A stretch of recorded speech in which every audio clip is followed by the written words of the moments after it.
Bismillahirrahmanirrahim. Assalamualaikum warahmatullahi wabarakatuh. Salam sejahtera bagi kita semua. Shalom, Om Swastiastu, Namo Buddhaya, salam kebajikan. Kami di sini akan mempresentasikan hasil daripada kelompok kami, kelompok 3. Adapun kelompok 3 terdiri dari Ucok Ranto, Muhammad Fardan, Oktavia, Arifatan, Ahmad Masud, Karisma, Muhammad Bayu, dan Alif Ramadan. Ya, aplikasi Cucicok adalah sistem informasi berbasis web yang dibangun menggunakan PHP natif dengan pendekatan prosedural. Tujuannya adalah untuk mengelola operasional bisnis cuci kendaraan secara efisien. Adapun front end yang kami gunakan ialah HTML, CSS atau Bootstrap, dan JavaScript. Backend yang kami gunakan yaitu PHP natif dan database.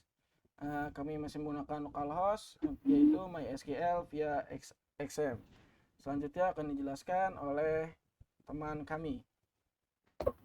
Selanjutnya di sini saya akan menjelaskan struktur database-nya, yaitu ada tabel user, tabel pelanggan, tabel kendaraan, tabel paket cuci, tabel transaksi, dan tabel activity. Pada tabel user ini untuk menyimpan data akun yang dapat login ke sistem, yaitu ada kolom ID, nama, username, password, role, dan status. Pada tabel pelanggan untuk menyimpan informasi pelanggan ada ID, nama, nomor HP, dan alamat. Lalu di tabel kendaraan untuk menyimpan setiap kendaraan yang dimiliki pelanggan. Ada kolom ID pelanggan ID sebagai foreign key yang menghubungkan ke tabel pelanggan. Lalu ada plat nomor, jenis, merek, dan warna. Selanjutnya pada tabel paket cuci untuk menyimpan daftar layanan cuci yang ditawarkan beserta harganya. Berisi kolom ID, nama, dan harga. Lalu tabel transaksi ini untuk yang mencatat setiap transaksi. Tabel ini menghubungkan semua data master. Kolomnya ada ID pelanggan, ID kendaraan, user ID, paket ID, metode bayar, tanggal, dan total harga. Lalu tabel activity log bertujuan berfungsi sebagai jejak audit untuk mencatat aktivitas penting seperti login atau logout. Ini murni untuk keperluan pencatatan dan tidak mempengaruhi fungsional utama aplikasi. Relasi yang kita gunakan yaitu relasi one to many. Satu pelanggan dapat memiliki banyak kendaraan. Ini diimplementasikan dengan kendaraan pelanggan ID yang merujuk ke pelanggan ID. Lalu relasi tuan, banyak transaksi yang dapat diproses oleh user, banyak transaksi dapat dimiliki oleh satu pelanggan. Selanjutnya akan dijelaskan oleh teman saya. Ya, di sini saya akan menjelaskan file config PHP, yaitu adalah merupakan file penting dalam pengembangan aplikasi berbasis PHP karena berfungsi sebagai pusat konfigurasi, khususnya dalam hal koneksi ke database. Dengan adanya file ini, pengembang dapat mengelola pengaturan koneksi database secara lebih konsisten dan mudah. Jika sewaktu-waktu terjadi perubahan, misalnya pergantian nama database atau password, cukup dilakukan di satu tempat saja tanpa harus mengubah banyak file dalam proyek. Pada kode tersebut terdapat beberapa variabel yang digunakan untuk menyimpan informasi koneksi database, yaitu host, dbname, username, dan password. Variabel host diisi dengan localhost, yang berarti database dijalankan di komputer lokal. Nama database yang digunakan adalah Cucicok, sedangkan nama pengguna username yang dipakai adalah root, yang merupakan username bawaan dari server lokal seperti Exam. Password dikosongkan karena server lokal biasanya tidak membutuhkan password child default. Untuk melakukan koneksi, digunakan PHP Data Objects atau yang disingkat dengan PDO, yang merupakan cara modern dan aman untuk berkomunikasi dengan database. Dengan menggunakan objek PDO, kita dapat mengakses database dengan format koneksi seperti MySQL host, dbname, dan username dan password. Penggunaan UTF-8 MB4 sangat penting agar database dapat menyimpan karakter internasional maupun emoji tanpa masalah. Agar aplikasi dapat menangani kesalahan atau error dengan baik, disertakan juga pengaturan error mode melalui PDO set atribut PDO attr underscore error mode PDO titik 2 error mode exception. Ini berarti jika terjadi kesalahan saat koneksi atau query, sistem akan langsung menampilkan pesan kesalahan dalam bentuk exception yang memudahkan proses debugging. Jika koneksi gagal, maka blok catch akan menangkap kesalahan tersebut dan menampilkan pesan error yang diambil dari objek exception-nya. Lalu program akan dihentikan menggunakan fungsi die. Secara keseluruhan, penggunaan file config PHP dan koneksi database dengan PDO sangat disarankan dalam pengembangan aplikasi PHP modern. Selain lebih aman, cara ini membuat struktur kode menjadi lebih rapi dan profesional. Selanjutnya akan dilanjutkan oleh teman saya. Oke, baik. Saya akan melanjutkan. Kita masuk ke bagian fungsi. Functionnya. Untuk function PHP-nya itu berisi fungsi-fungsi pembantu yang dapat digunakan berulang kali di seluruh proyek PHP kami. Dalam function ini, untuk codingannya sendiri bisa dilihat di layar kami. Nah, di sini terdapat beberapa fungsi, yaitu pertama ada fungsi keamanan input, yang itu dia menggunakan codingan function syntax, dan dua fungsi proteksi halaman atau guard yang bisa kita sebut itu menggunakan function required, itu required untuk login. Nah, fungsi dari Santis itu apa sih? Nah, tujuan dari Santis ini untuk mencegah serangan cross-site, dan cara kerjanya yaitu untuk menghapus spasi, strip text, menghapus tag HTML dan HTML placeholder, dan mengubah karakter spesial HTML menjadi entitas agar tidak dieksekusi oleh browser. Fungsi required login dan required admin itu bertujuan untuk menerapkan autentikasi dan otorisasi dari. Cara kerjanya itu untuk fungsi ini dipanggil di awal setiap halaman yang dilindungi. Mereka memeriksa variabel yang ada dari session ini dan mengalihkan pengguna jika tidak memiliki hak akses yang sesuai. Oke, untuk selanjutnya akan dia lanjutkan oleh teman saya. Untuk bagian ini kita masuk ke halaman transaksi. Halaman transaksi ini mengimplementasikan Ajax menggunakan Fetch API. Kenapa menggunakan Fetch API? Karena basisnya promise. Basis promise itu kodenya lebih bersih dan mudah dipahami dibandingkan Ajax yang lama. Fetch API juga mendukung penanganan error yang lebih baik dengan block catch. Alur datanya, pengguna memilih pelanggan dari drop-down event on change terpicu. Terus yang kedua, JavaScript memanggil load kendaraan dari pelanggan ID dan mengirim permintaannya ke server. Yang ketiga, file get kendaraan PHP di server mengembalikan daftar kendaraan milik pelanggan dalam format JSON. Yang keempat, JavaScript menerima data JSON, membuat elemen option untuk setiap kendaraan, dan memperbarui drop-down kendaraan di halaman tanpa reload. Untuk selanjutnya bisa dilanjutkan. Oke, untuk selanjutnya saya akan menjelaskan di bagian laporan PDF, yang dimana nanti pada bagian demo di sana akan ada pencetakan nota.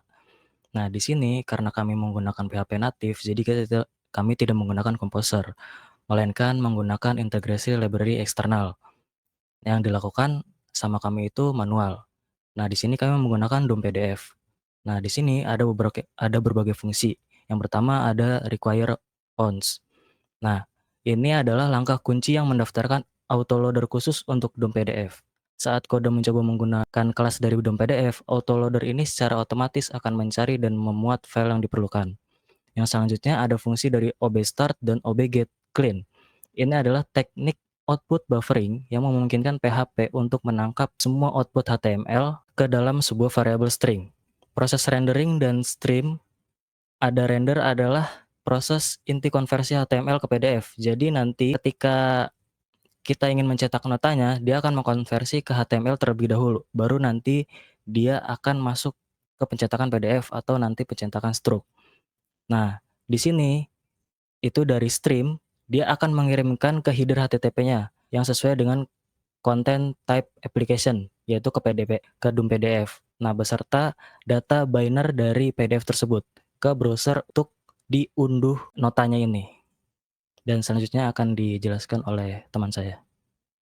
Oke, untuk nomor 44 itu ada komponen frontend, yaitu tampilan antar muka pengguna dibangun menggunakan kombinasi dari Bootstrap 5 dan CSS Custom untuk menciptakan pengalaman pengguna yang bersih dan responsif. Pertama itu ada penggunaan Bootstrap 5. Tujuannya itu bisa digunakan sebagai CSS framework, utama untuk mempercepat pembangunan UI dan memastikan tampilan konsisten di berbagai perangkat dan browser. Fungsi utamanya sistem green responsive, yaitu memanfaatkan kelas seperti raw dan all string md string 6 untuk menyusun tata letak yang fleksibel dan otomatis menyesuaikan ukuran layar. Yang kedua itu ada komponen siap pakai, menggunakan komponen seperti card untuk menampilkan konten modular, btn untuk tombol bergaya konsisten, modal untuk dialog up, dan navbar untuk navigasi atas yang rapi dan responsif. Dan untuk yang ketiga, cross-browser compatibility, yaitu Bootstrap yang sudah diuji di berbagai browser sehingga mengurangi masalah tampilan lintas platform. Yang kedua, ada CSS Custom. Tujuannya digunakan sebagai menimpa gaya default Bootstrap dan menambahkan identitas visual khas aplikasi cuci cok. Implementasinya didefinisikan di dalam file header PDF agar dapat dimodifikasi di setiap halaman. Contohnya itu ada Primary Color menggunakan kode pagar 14B868A6, di mana itu menggambarkan telak terang atau warna utamanya. Navbar BG itu menggunakan kode pagar 0F172A, di mana itu slide gambar menggunakan latar belakang navbar.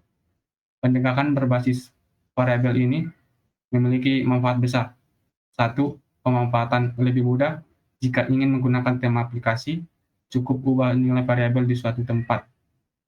Yang kedua, konsisten visual. Semua elemen yang menggunakan variabel ini akan otomatis mengikuti perubahan.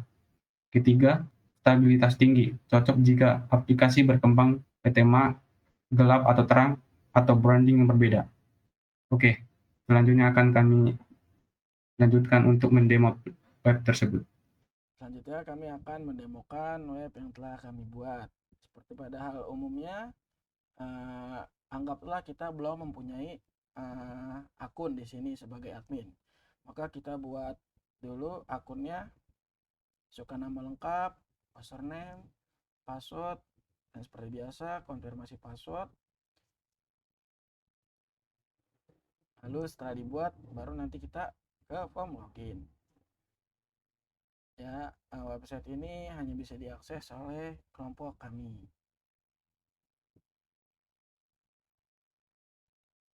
Ya, setelah berhasil regis, kita langsung masuk ya di form login.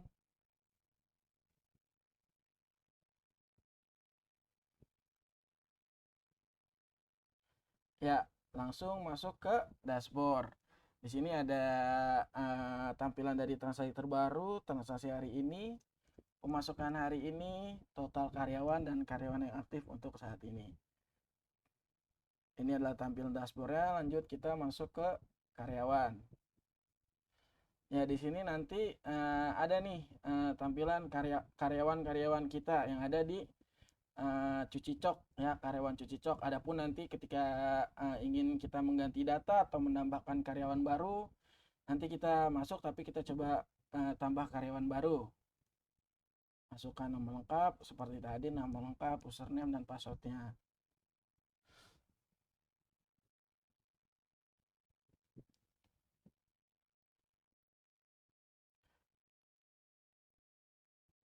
Ya, sudah ditambahkan nama karyawan baru si Udin, udah masuk ke karyawan si cuci cok. Lanjut, misalnya kita mau ganti si Udin nih, kita edit, ya kan, kita edit namanya jadi siapa gitu.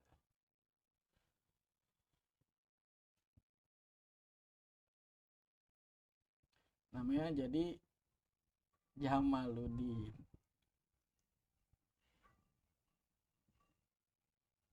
Ya, Lanjut, kita simpan. Berubahlah dia jadi Jamaludin. Ya, lanjut ke pelanggan yang akan dijelaskan oleh teman saya.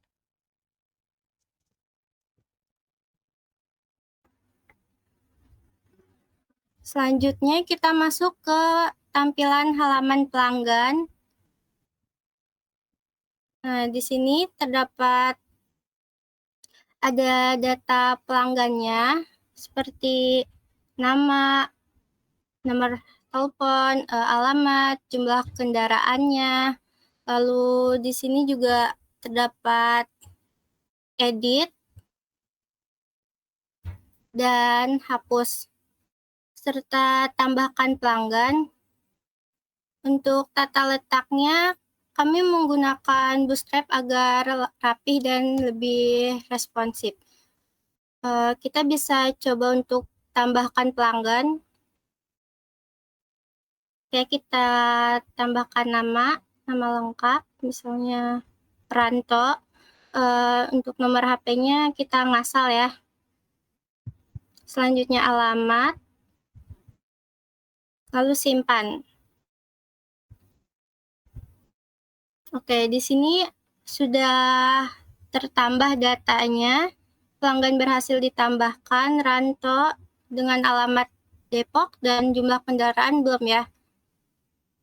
Di sini kita bisa tambah kendaraan.